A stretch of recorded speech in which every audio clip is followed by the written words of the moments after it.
Bienvenue les amis sur Franck Anime World, j'espère que vous allez bien. Aujourd'hui, vous savez quoi? On va innover. Non, on va faire encore du Goldorak. Je crois, pour la énième fois. C'est parti. Let's go!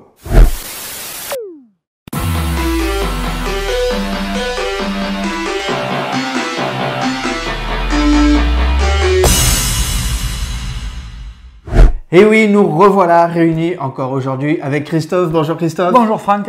Eh bien, on est là pour Goldorak. Et oui, encore Goldorak avec alors deux produits. Vous ne voyez pas double, il n'y a pas de souci, ne réglez pas votre téléviseur. Il y a bien effectivement deux boîtes là, mais deux boîtes sensiblement différentes. On est là pour le Gon-Gon.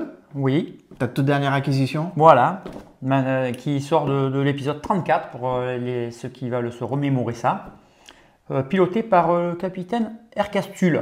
D'accord. Voilà. Ok. Tu m'avais dit c'est ta dernière acquisition. J'ai un doute quand même là-dessus. Hein. Ouais, enfin, on peut pas dire jamais, Ouais, mais là, voilà, je pense que. Voilà. J'ai fait un achat là, en très peu de temps, j'ai acheté 3 Golgoth. Ça, c'est le troisième. Voilà. Ok. La différence en fait entre les deux boîtes, c'est tout simple. Celui qui est sur votre gauche, donc ça c'est le tien. Voilà, c'est celui que j'ai acquis. Ok. Version, on va dire, comme il est sorti, version classique, maintenant peut-être 2 ans à peu près. Oui. Ok. Et là ici, vous avez en fait, et vous le verrez un peu plus en détail, il y a un petit sticker métallique version. Donc en fait, c'est le même produit, mais version couleur métallisée. Et celui-là, c'est celui que Thierry, c'est le sien, il nous l'a confié. Donc merci à toi Thierry de nous aider encore une fois pour cette vidéo. Donc on est presque à 3, j'allais dire, sur la vidéo. Mais Thierry nous l'a confié pour qu'on puisse vraiment faire la différence et faire surtout le comparatif entre ces deux versions-là. C'est la marque HL Pro qui nous propose ces deux produits, le MetalTech 13 et c'est le Golgoth ou Anti-Rack? C'est un Anti-Rack. C'est un Anti-Rack. Ouais, L'Anti-Rack Gon-Gon. Est-ce que tu as un peu de détails à nous donner? Oui, donc il est piloté par le capitaine Ergastule. Ergastule. Ergastule. C'est pas simple à dire. Ça. Voilà. D'ailleurs, dans l'épisode, donc le numéro 34, il est sur le point quand même d'avoir Goldorak. Parce qu'il est quand même puissant celui-là. Il est fort. Et donc le capitaine, il décide de relâcher Goldorak une première fois parce que sûr de lui, il veut l'avoir le soir de pleine lune. Ah oui, oh là là, excès de confiance. Ah ouais, d'accord. Un excès de confiance, voilà. Donc il le relâche une première fois et donc il se retrouve un peu plus loin dans l'épisode où ils font même une bagarre au corps à corps, au sol, corps à corps. Okay. Et là, Ergastule, dans le combat, il tombe dans la rivière, dans la falaise. Et puis Actarus, lui, il plonge, il va le sauver parce qu'il est en détresse dans l'eau, en train de. Voilà. Et il le sauve. Et un petit peu plus tard, il repart avec son Golgoth, Ergastule. Et puis il se retrouve face à Goldorak. Puis là, on se demande comment fait Goldorak pour réussir à l'avoir. Mais je pense qu'il se laisse un petit peu avoir. Ah. Voilà, il a un petit peu reviré dans sa tête voilà, d'avoir été aidé par les hommes. D'accord. Voilà. Donc moment de doute et puis forcément moment de doute, il flanche. et là, donc Goldorak trouve la petite faille là et puis il la bat à la fin de l'épisode. Ok, bon, scénaristiquement, bien Voilà. sûr, on a besoin de ça pour faire un petit bout d'histoire. Deux produits vraiment sensiblement différents, c'est ce qu'on va voir un peu plus en détail. Je vous l'ai dit, il y a une version, on va dire, régulière et une version métal, option métallisée, voilà. Ou je ne sais pas comment on peut appeler ça, mais en tout cas, on va dire un repaint métallisé. Ce qui va être intéressant, c'est de voir surtout la différence entre les deux et puis bien sûr le côté accurate par rapport aux couleurs de l'animé, voir si c'est respecté, pas respecté, etc., etc. Ça te va? Parfait. Ah bien parfait. On y va? On y va. On vous présente de suite la boîte. Vous le voyez avec une très très belle illustration. Vous avez l'Anti-Rack ici sur le devant avec le Goldorak qui est un petit peu dans le fond. Bien sûr, Goldorak écrit en gros puisque là c'est des produits vraiment pour le marché français. Le MetalTech 13 par HL Pro avec ici le petit sticker dynamique. Sur les côtés, on retrouve, on va le mettre dans le bon sens de lecture, ici le nom Gon-Gon écrit directement en japonais, MetalTech 13, Dynamic Planning ici.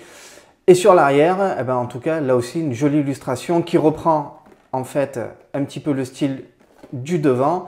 Mais cette fois-ci, on a vraiment le produit qui là est en photo. Donc là, c'est plus une image, c'est vraiment le produit qui est présenté directement derrière. On retrouve les mentions Goldorak, HL Pro, MetalTech 13, etc., etc.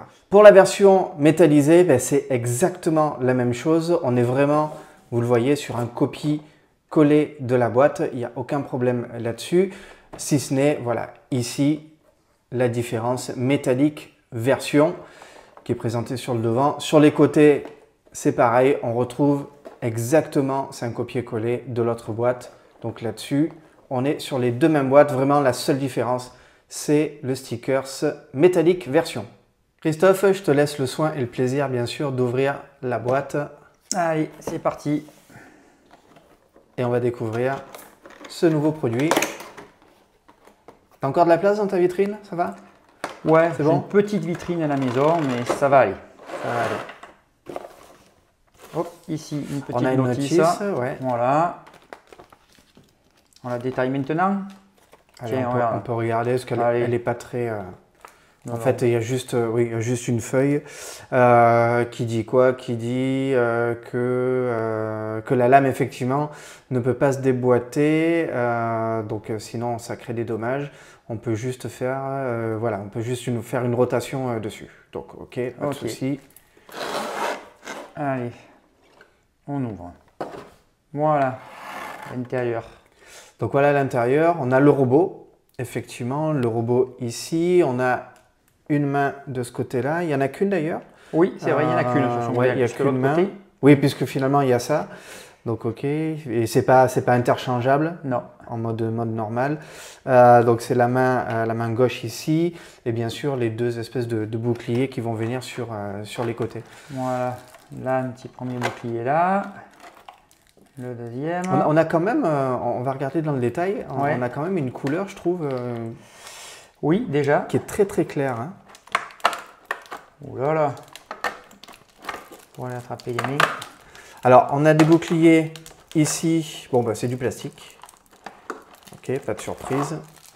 On est vraiment sur du 100%.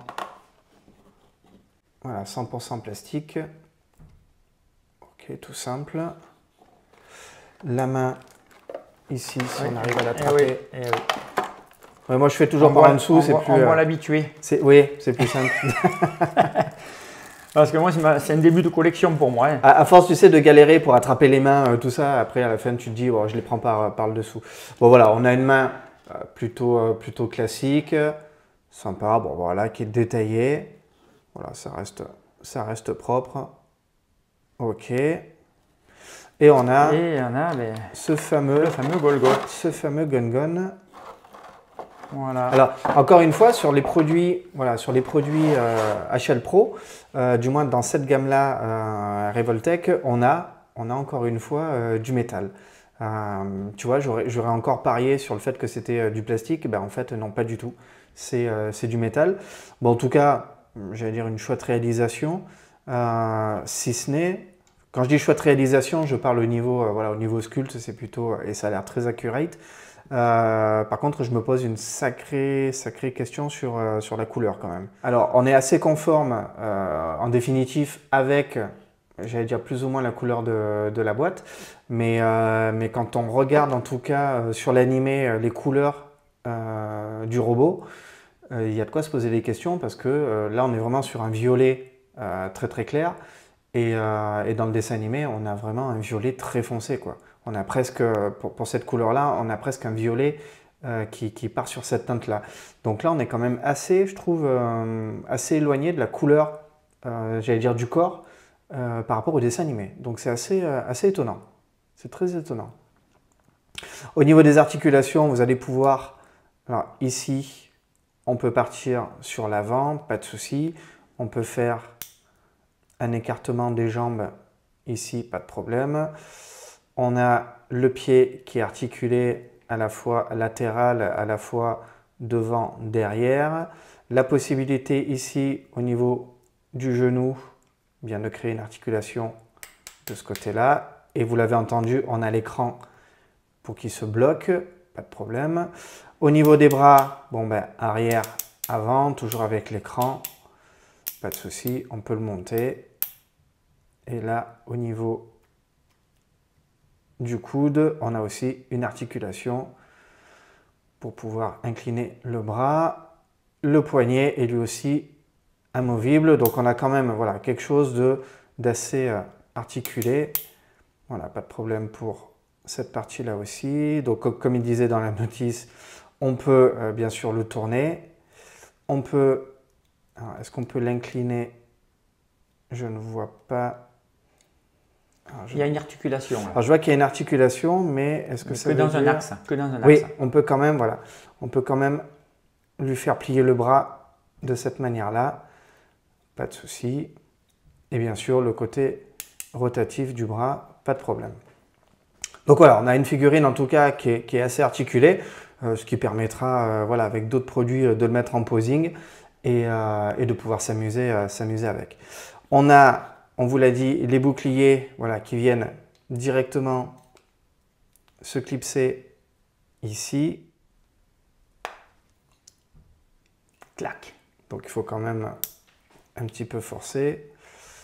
On va lui enlever... Voilà, j'aurais dû le faire avant. Ouais. On va lui enlever le plastique.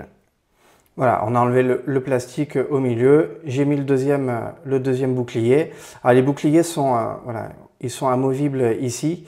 Donc, ce qui permettra voilà, de s'amuser aussi avec les bras pour donner des poses un peu plus dynamiques. En tout cas, voilà, on a une figurine qui est sympa parce qu'on a toujours ce côté métal qui est bien. Parce qu'au moins c'est très qualitatif. Même si ces parties-là, voilà, les parties des cuisses ici et notamment des avant-bras là sont plutôt en plastique, comme cette partie-là ici. Et je présume que peut-être... Non, la tête est en métal, mais les cornes sont en plastique. Donc voilà, il y a quand même quelques parties en plastique, mais on a de toute façon quasiment voilà, l'intégralité de la figurine qui est en métal. Donc c'est toujours sympa d'avoir ce type de produit qui rend les choses plus qualitatives. Ce qui va être intéressant maintenant, c'est de voir, on va ouvrir la deuxième boîte, on va voir pour cette deuxième boîte le parti pris en tout cas de la couleur, parce que c'est ce qui m'intrigue vraiment le plus. Est-ce qu'on va avoir une vraie différence? C'est ce qu'on va voir immédiatement. Passons sans plus attendre à l'ouverture donc de la deuxième boîte, cette version métallisée. Allez, c'est parti. Et cette couleur métal.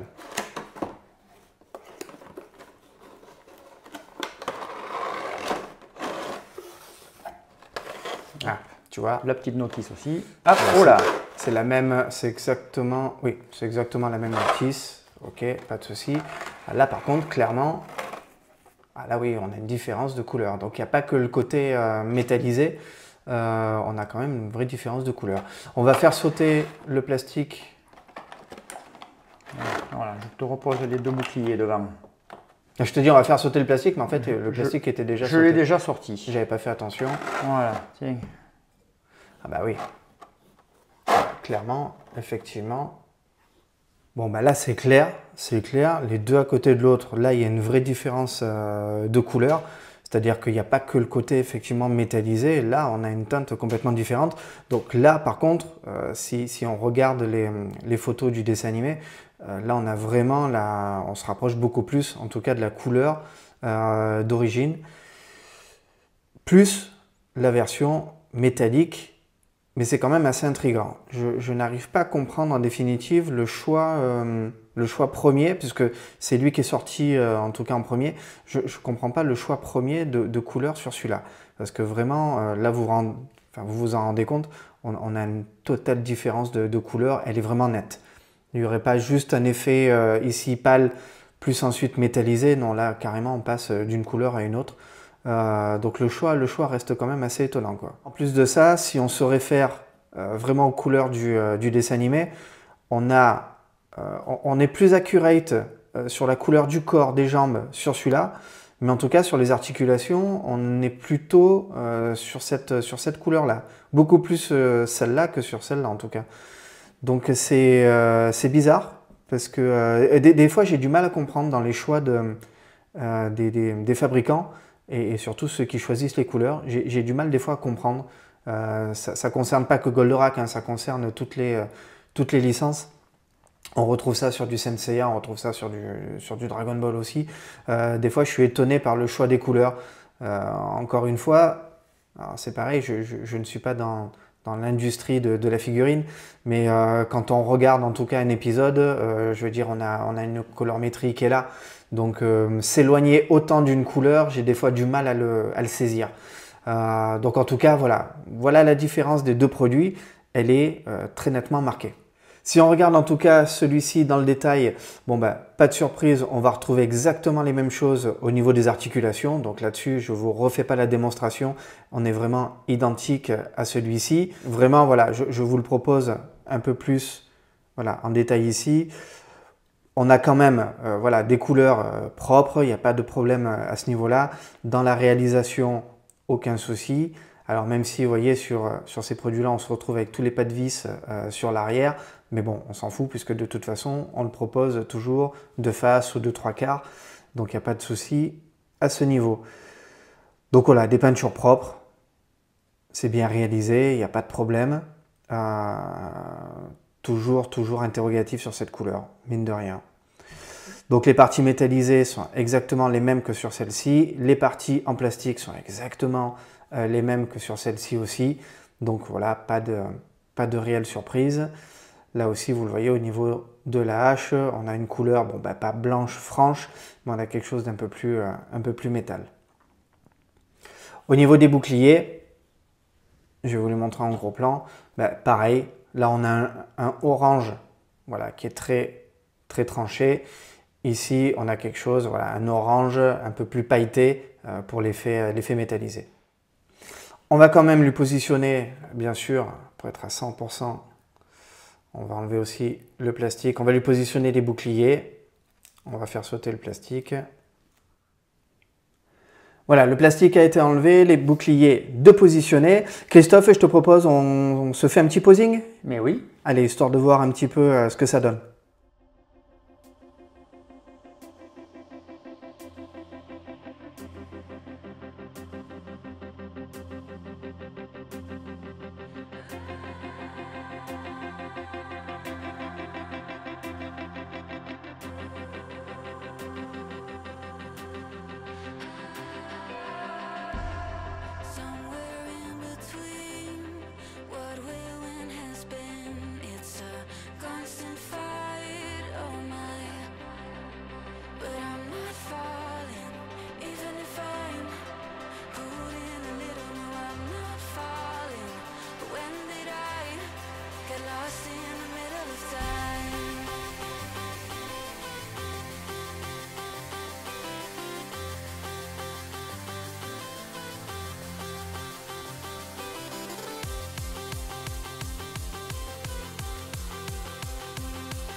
Et pour ceux qui veulent le présenter en vitrine avec leur Goldorak Bandai Soul of Chogoking, on vous l'a mis à côté pour que vous puissiez vous rendre compte de la taille, de la différence d'échelle. Donc effectivement, les Gongon sont légèrement plus petits, donc on est sur une échelle légèrement inférieure.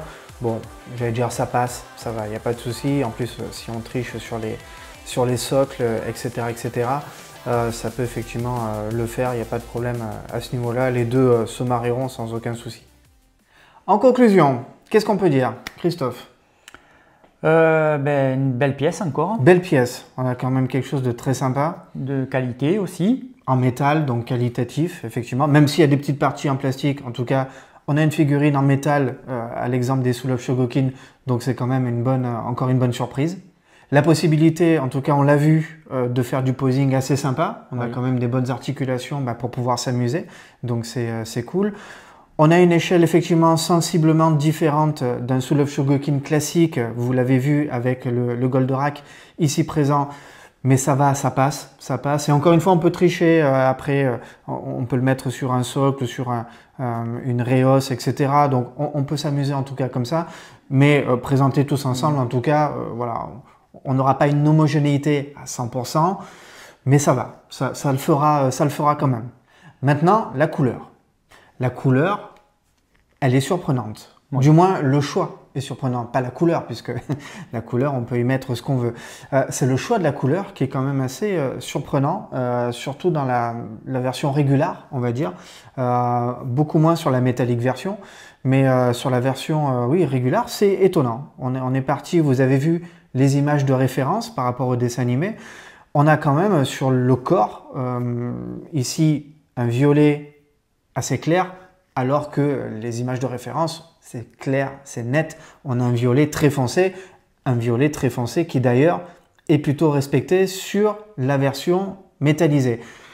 Est-ce qu'ils ont sorti la version métallisée parce que peut-être qu'ils ont eu des avis disant non mais attention, vous avez fait une couleur très différente, donc ils ont voulu peut-être rectifier ça, je ne sais pas du tout. Ça par contre, j'ai pas l'info. Mais en tout cas, sur le corps, là ici, on a... C'est plus respecté là. C'est beaucoup plus respecté et il n'y a pas de souci. Néanmoins, ce qui est là aussi étonnant, c'est que si on veut vraiment aller dans le détail du détail, regardez au niveau des cuisses et au niveau ici des biceps, des bras, on a une couleur qui pour le coup est beaucoup plus accurate sur celle-ci que sur celle-là. Donc en fait, presque j'allais dire la perfection, ça serait quoi? Ça serait de mixer les deux. De mixer les deux. La perfection aurait été d'avoir le corps, du moins les parties métallisées avec cette couleur-là, et d'avoir les parties plastiques ici de cette version-là. Voilà. Bon. Les boucliers aussi, je pense que ceux-là sont mieux en termes de couleur. Après, ça me choque moins sur les boucliers. Effectivement, on a ici un orange qui est quand même un peu plus tranché, un peu plus vif. Forcément, la version métallisée donne quelque chose d'un peu plus atténué dans la couleur, mais tu as peut-être raison, effectivement, peut-être que celle-là irait mieux. Il aurait fallu faire un essai, tu vois, en démontant les parties des avant-bras, en faisant des enfin en échangeant carrément les parties. Je sais qu'il y a des personnes qui le font, en tout cas.